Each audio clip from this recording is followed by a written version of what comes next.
बिरसा मुंडा की माटी से जोहार और जय झारखंड। उलगुलान का आंदोलन, उसका इतिहास बड़ा गजब का इतिहास है।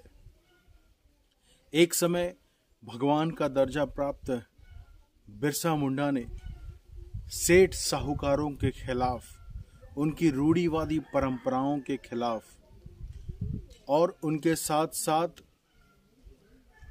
जमींदारी प्रथा के खिलाफ उलगुलान का बिगुल फूका।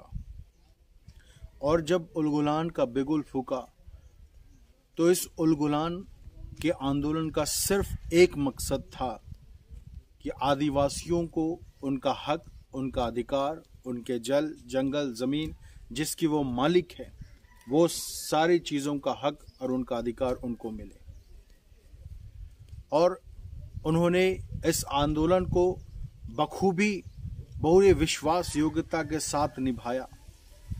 और आज के ज़माने में रूढ़िवादी परंपरा, सेठ साहूकार वाली परंपरा और जमींदारी प्रथा, ये सारी चीज़ें देखने को भले ही ना मिले, लेकिन आज गांव घर में अगर आप चले आए तो हर गांव में, हर टोले टोले में, शहर से निकल करके गांव की तरफ जब आप आएंगे तो आपको पता चलेगा कि गांव-गांव में हर जगह पर रूढ़िवादी परंपरा और सेठ साहूकार वाली परंपरा, जमींदारी प्रथा तो नहीं बल्कि पूंजीवादी प्रथा चल रही है। पूंजीवादी प्रथा मैं इसलिए कह रहा हूँ क्योंकि वो पूंजीवादी प्रथा आज गांव-गांव में आकर के लोगों की जमीनों को हड़पने का काम कर रही है।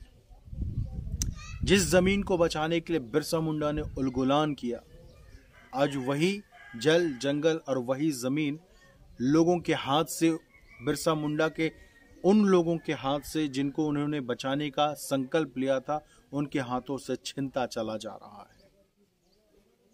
और आज जिस गांव में हम आए हैं, ये कर्रा के जबड़ा गांव है।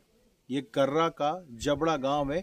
और इस कर्रा के जबड़ा गांव में जब हम आए तो हमें ये खबर मिली, हमें ये पता चला कि पंजी वन में जिसका जमीन 65 एकड़ दिखा रहा है, पंजी 2 में उसकी जमीन 0.00 हो गई है।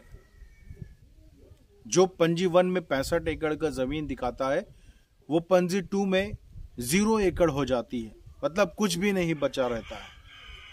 और दूसरी चीज कि खाता नंबर तो उनका दिखाता है, लेकिन खाता नंबर के साथ साथ प्लॉट नंबर उसमें मेंशन नहीं किया हुआ रहता है और उस जगह पर साफ साफ लिखा हुआ रहता है कि प्लॉट नंबर नहीं चढ़ा हुआ है। अब ये बहुत सोचने वाली बात है कि गांव के लोग प्लॉट नंबर अपना नहीं चढ़ाएंगे, लेकिन ये अनुमंडल कार्यालय में बैठे उन अधिकारियों की जिम्मेदारी है, उन सरकारी विभाग के लोगों की जिम्मेदारी है कि प्लॉट नंबर, खाता नंबर चढ़ाए और जिनकी जो जमीन है उस रैयत का नाम उस जगह पर दर्ज करे। लेकिन ये जमीन धीरे धीरे करके गायब होती चली जा रही है। इनका ये कहना है, इनका ये मसला है कि धीरे धीरे करके 5 एकड़, किसी का 10 एकड़, किसी का 12 एकड़, ये जमीन धीरे धीरे करके गायब होती चली जा रही है। और इसका सिर्फ एक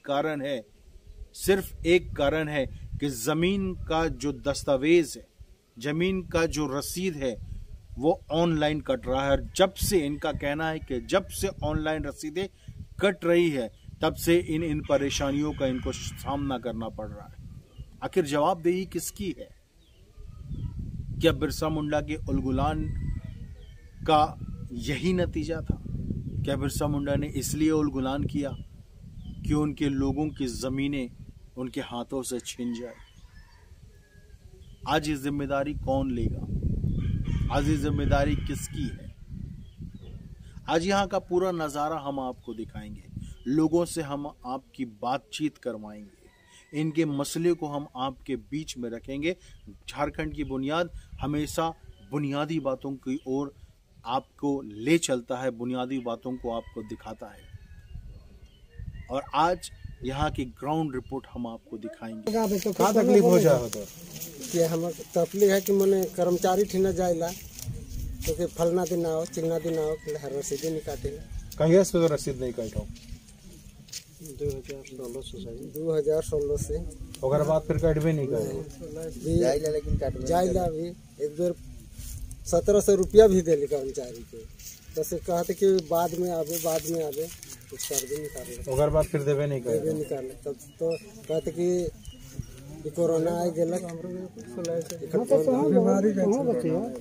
बीमारी का झांसा दे करके, बीमारी के नाम से और नाना प्रकार की बहुत सारी ऐसी बातें हैं, उन सब चीज़ों के नाम से जैसा कि आप सुन रहे हैं कि किसी से 1500, किसी से 1600, किसी से 1700 रुपया लिया गया है। कर्मचारियों ने लिया है रसीद काटने के लिए, रसीद काटने के लिए पैसा तो लिया गया है, लेकिन आज तक इनका रसीद नहीं कटा। क्योंकि रसीद कट हो 2016 के बाद नहीं कट। देखो हम तो झूठ नहीं ना बोला थी, यहाँ देख करके बोले एकदम सही बात बोला थी, तो सही बात सच बोला थी ना। 2016 के बाद तो इनका रसीद नहीं ना काटो, तो इन जाइला किधर किधर के आविला। और वो कर्मचारी माने बोले ना कि कई लाभ परसों, सही बोला थी ना।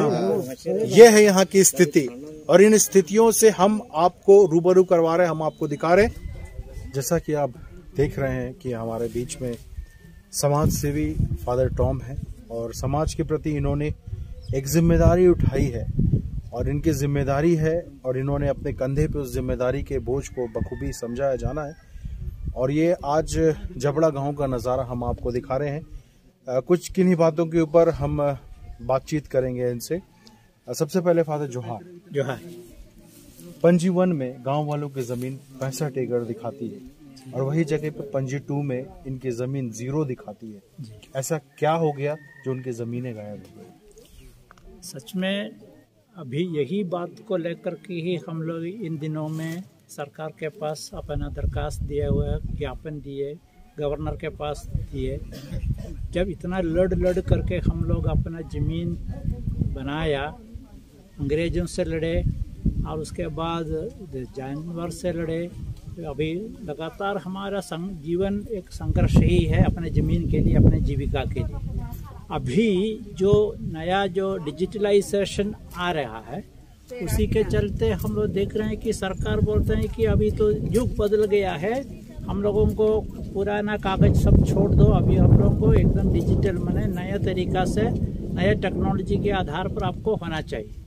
अच्छी बात है, लेकिन जब मेरा ज़मीन का खाता नंबर और जगह रखवा सब नहीं है, प्लॉट नंबर नहीं है, आज नया जो डिजिटलाइज्ड कार्ड हमको मिल रहा है उसी में नहीं है, उसके मतलब क्या है, आपको जो कार्ड मिला है और उसी में जो है उतना आपका है, बाकी कहाँ गया ना तो मैं जानता हूँ। और जब सीओ साहब से पूछने से उनको वो बोलते हैं कि हमको कोई पता नहीं है, आप ऊपर जा कर के मांगिए, इसलिए कि ये तो डिजिटल है। तो आम जनता इधर उधर फड़कते रहता है, और अभी तक किसी का भी कोई सुधार हुआ ऐसा तो नहीं लग रहा है। आज हम लोग इधर आए थे इसका कुछ नमूना लेने के लिए, अगर ये सही है कि नहीं, कि जब जनता बोलता है कि हम लोगों का, बहुत लोगों का ऐसा हुआ है, बहुत लोगों का ऐसा हुआ है, और गवर्नर के पास हम लोग ज्ञापन भी दिए हैं, लेकिन जब सरकार से बात करते समय हमको दिखाना चाहते हैं सच में किसका किसका क्या हुआ है। और आज 2-4 नमूना लेने के लिए आए थे। अभी आप देखिए पूरा गांव लाइन में खड़ा है, और बगल वाला गांव वाले भी आकर के बोल रहे हमारे गांव में आप लोग कब आएगा। मैंने सबों का करीब मैंने 80-90% बोलना मुश्किल है, लेकिन करीब सब गांव के लोगों का यही हाल है। वही वे लोग बोल रहे हैं कि किसी का प्लॉट नंबर नहीं है, किसी का रकवा नहीं है। अभी जो नया खतियान में जो है, पुराना जितना प्लॉट था किसी से उसका ज़्यादा है, किसी से कम है, जैसे किसी का 0 है। तब ये जमीन कहाँ गया, इसका जवाब तो सरकार को देना है, सीओ साहब को देना है। लेकिन वही हमारा समस्या है, माने पूरा जनता को अपने ज़मीन से बेदखल करते हुए इसको किसी को देने का एक साजिश जैसे ही इसको देखता है। ये तो क्या बोलता है, माने टेक्निकल एरर ऐसे तो नहीं बता सकते हैं, मुझे ऐसे नहीं लगता है। 1-2 गलती इधर उधर हो गई, कंप्यूटर का गलती है बोल सकता है, उसको सुधार सकता है। जब पूरा ही गलती है और पूरा गांव के लोग एकदम ऐसे तो दौड़ धूप कर रहा है, तब आपको कोई पता नहीं मैंने आपका क्या सुधरा है, आपका क्या सुविधा मिला है। पूरा बेचैन है पूरे गांव के लोग, वही हम देख रहे हैं। इसका जवाब तो सरकार को देना है। आपको क्या लगता है कि जैसा अभी लैंड बैंक बना, केंद्र सरकार ने लैंड बैंक बना, तो यहाँ के लोगों से जब हम बात कर रहे थे तो उनका कहना था कि लैंड बैंक में जो ज़मीनें जा रही है, लैंड बैंक में जितनी भी ज़मीनें ली गई है, वो सब ज़मीन केंद्र सरकार पूंजीपतियों के लिए तैयार कर रही है ताकि पूंजीपतियों को, अडानी अंबानी जैसे पूंजीपतियों को ला करके बिठा सके। क्या एक मसला ये हो सकता है यहाँ के लिए? हाँ, जब भूमि बैंक बना तब हम लोगों का समझ था जो जमाबंदी जमीन है जिसका पर्चा हम लोगों के पास है वो जमीन हमारा रहेगा, और बाकी जो पड़ती जमीन है, गैर बजरुआ जमीन है, और जो नदी नाला है, फॉरेस्ट है, सामाजिक फॉरेस्ट है, और ये सब बैंक भूमि बैंक में डाला है, वही बताया गया था, वही हमारा समझ था। लेकिन उसी से भी बहुत खतरनाक चीज अभी देख रहे हैं, जो जमाबंदी में था वो भी अभी नहीं है। तब एक तो भूमि बैंक में जो कॉमन प्रॉपर्टी था वो तो चला गया, अभी उसी के साथ साथ जो खुद निजी व्यक्तिगत दिया हुआ मैंने माना जाता था, ये तो व्यक्तिगत जमीन है, जो समाज गांव वाले समझते हैं सामूहिक है, उसके बावजूद भी सरकार इस बात को तो समझते नहीं है कि जो व्यक्तिगत पर्चा दिया हुआ है इसके बावजूद भी जमीन समाज का है, इसलिए इसका बिक्री नहीं होता है। ये बात सरकार या सरकार के ऑफिसर लोग बहुत कम समझते हैं, उसको छोड़ दीजिए। लेकिन जो हमारा जो निजी जमीन है वो भी अभी गायब होते जा रहा है। उसके मतलब तो आज मुझे किसी को भी इस क्षेत्र में किसी को पता नहीं है कि मेरे जिस जमीन को हम बहुत आज तक बताते आ रहे थे मेरा है, और जहां मैं खेती करके आबादी करते जी रहा था, वो कल से मेरा है कि नहीं पता नहीं। दूसरा कोई आकर के बताएंगे कि ये मेरा प्लॉट है, कागज दिखाइए, आप प्लॉट निकाल करके देखेंगे तो अरे मेरा प्लॉट नंबर इसमें नहीं है मेरे खाता में, तब और दूसरा और आपका मेरा रसीद देखो, अरे रसीद में भी प्लॉट नहीं है। तो आपको ये मेरा जमीन है उसको साबुत करने के लिए कोई चारा नहीं है। आज तक गांव वाले बैठते और गांव का प्रधान बोलते ग्राम सभा के आधार पर, ये तो मेरा जमीन है, इनका जमीन है। लेकिन आज के दिन में जो अभी डिजिटलाइजेशन होने के बाद गांव के ग्राम सभा जो बोलेगा उसका कोई जगह नहीं है, इसलिए सदा के लिए अब मैं खो रहा, इसलिए लोग इधर रो रहे हैं ना, यही स्थिति है। तो आपने खुद भली बातें आपने सुना, तो ये थे हमारे बीच में फादर टॉम, जो स्पष्ट रूप से सारी बातों को हमारे बीच में रखे, और आप भी भली भांति इन सब बातों को समझ रहे हैं। बहुत सोचने वाली बात है कि जो अधिकारी आज अपने अधिकार में बैठे हुए हैं, जमीन के दस्तावेजों को जो देखते हैं, आज हकीकत तौर पे कहा जाए तो जमीन के दस्तावेजों में छेड़छाड़ हो रही है।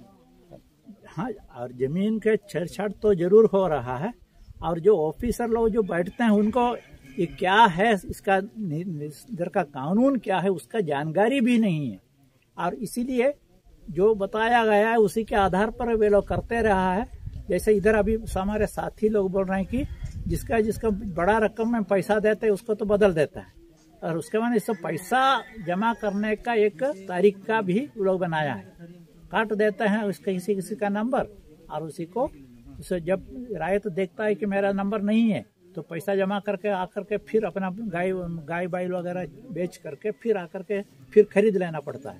यही स्थिति आ रहा है। बहुत सोचने वाली बात है कि सीएनटी एक्ट का क्षेत्र है, सीएनटी एक्ट का क्षेत्र है, तो सीएनटी एक्ट एक ऐसा कानून है जो अधिकार देता है आदिवासियों को, खासकर अधिकार देता है, जो लोग हैं उनको अधिकार देता है कि उनकी ज़मीनें किस तरीके से बच सकती है और किस तरीके से उनकी ज़मीनें उनकी ही रह सकती है।